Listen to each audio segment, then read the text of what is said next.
Hello నమస్తే, welcome to 100 TV. ప్రస్తుతం ములుగు జిల్లా వాజేడు మండలంలో ఎస్ఐ హరీష్ గారు ఆత్మహత్య చేసుకున్నట్టుగా మనకు తెలుస్తున్న వార్తల్లో నిన్న కొన్ని విషయాలు చూసాం. అయితే పోలీసుల విచారణలో మరికొన్ని నమ్మలేనటువంటి సంఘటనలు కూడా వాళ్ళు బయటికి తీసుకొచ్చినట్టుగా కూడా తెలుస్తుంది. సో ప్రస్తుతం దానికి సంబంధించి మనతో బహుముఖ ప్రజ్ఞాశాలి స్పిరిచువల్ మెంటర్ సాయి కర్ణం గారు ఉన్నారు. అడిగి తెలుసుకునే ప్రయత్నం. నమస్తే అమ్మా. నమస్తే. సో ములుగు జిల్లాలో ఎస్ఐ హరీష్ గారు ఆత్మహత్య చేసుకున్న సొంత రివాల్వర్ తో కాల్చుకొని చనిపోవడం అత్యంత బాధాకరమైనది. అయితే తర్వాత పోలీసుల విచారణ చేపట్టిన తరువాత కొన్ని నమ్మలేనటువంటి నిజాలు బయటకు రావడం అయితే జరుగుతుంది. సో దాని గురించి సమాచారం ఏమండి, హరీష్ గారు 29 సంవత్సరాల వయసులో ఎంతో భవిష్యత్తు ఉండగా చక్కగా ఎస్ఐ ఉద్యోగం చేసుకుంటూ పెళ్లి కూడా నిశ్చయమైంది. అటువంటి సమయంలో ఈ రకంగా ఆత్మహత్య చేసుకోవాల్సిన దుస్థితి ఆయనకి ఎందుకు వచ్చింది అనేది పోలీసుల విచారణలో మనకి తెలియవస్తున్న అంశము ఏమిటి అంటే, ఆయన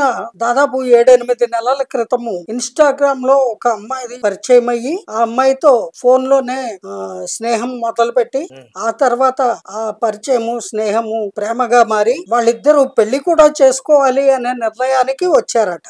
వచ్చి చాలా కలిసిమెలిసి ఉండటము ఇవన్నీ జరుగుతున్నాయి. ఈ క్రమంలో ఈయన ఆ అమ్మాయి గురించి వాకప్ చేశారు. పెళ్లి అంటే అమ్మాయి గురించి ఆ అబ్బాయి తాలూకు వాళ్ళు, అబ్బాయి గురించి అమ్మాయి తాలూకు వాళ్ళు ఎంక్వైరీలు అనేవి కామన్ కదా, అందులో ఏం తప్పేం లేదు.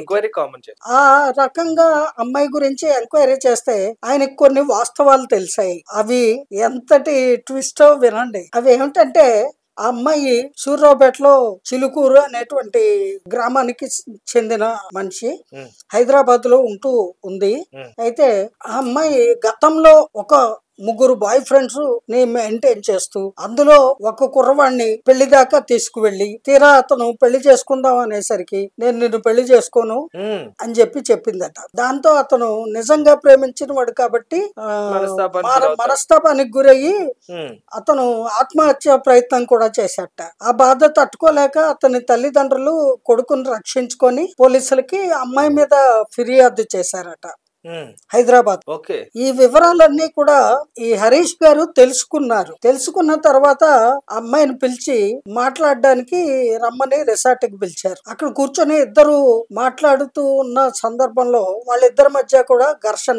నువ్వు ఇటువంటి విషయం బయటకు వచ్చింది కాబట్టి మాటలు ఉండవు. ఇంకా అదే ఇటువంటి నేచర్ ఉన్న అమ్మాయిని నేను అలా పెళ్లాడతాను, అందుకని మా తల్లిదండ్రులు చూసిన సంబంధం చేసుకుంటాను, నీ దారిని నువ్వు వెళ్ళు అని చెప్పడము. ఆ అమ్మాయి కుదరదు, నీ వల్ల నేను గర్భవతిని అయ్యాను, అంచేత నా డిమాండ్స్ అన్ని నువ్వు కంప్లీట్ చేస్తేనే నేను పక్కకి తప్పుకుంటాను, లేకపోతే నీ అంతు చూస్తాను, నీ ఉద్యోగం ఊడిపోతుంది, నువ్వు చేసిన ఘనకార్యం మొత్తం ప్రపంచానికి వెల్లడి చేస్తాను అని బ్లాక్ మెయిల్ చేసింది.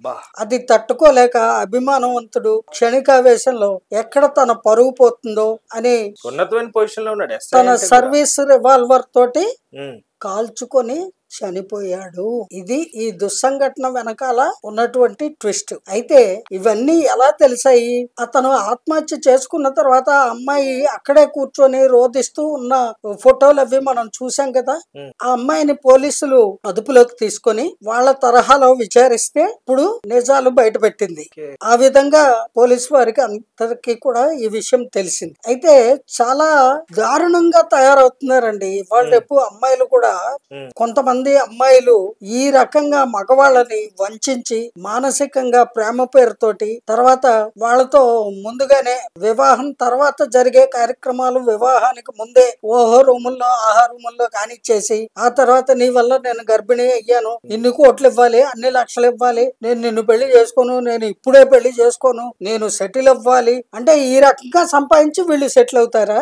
నాకు అర్థం కావట్లేదు. ఇలాంటి ఆడపిల్లలు కూడా సమాజంలో ఎక్కువైపోయారు. ఆల్రెడీ పద్ధతి ఎప్పుడు తప్పేశారు. అంతేకాదండి, చాలా మంది ఆడపిల్లలకి దురలవాట్లు కూడా ఉంటున్నాయి ఇవాళ రేపు. మగవాళ్ళు తాగితే తప్పులేదు, మేము తాగితే తప్ప, వాడు డ్రగ్స్ తీసుకుంటే తప్పులేదు, మేము తీసుకుంటే తప్ప, మేము ఎందులో వాళ్ళకి తక్కువ, చదువుకుంటున్నాం, ఉద్యోగాలు చేస్తున్నాం, మా డబ్బుతో మేము తాగుతున్నాం తింటున్నాం, ఇలా మాట్లాడే వాళ్ళు ఎక్కువైపోయారు. దాని వల్ల నష్టము ఎవరికి అని వాళ్ళు ఆత్మ పరిశీలన చేసుకోవాలి.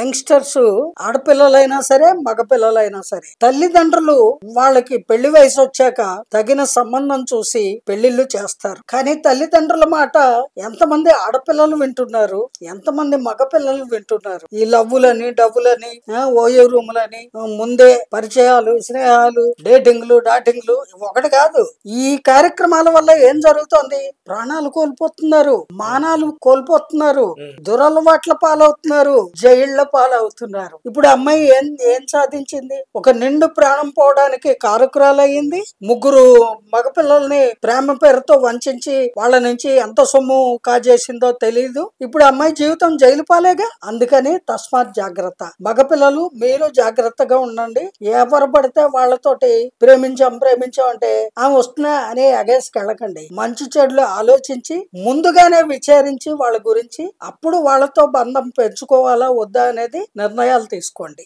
థ్యాంక్ యూ సో మచ్ అమ్మా. జై Gurudev. Thank you viewers. Bye.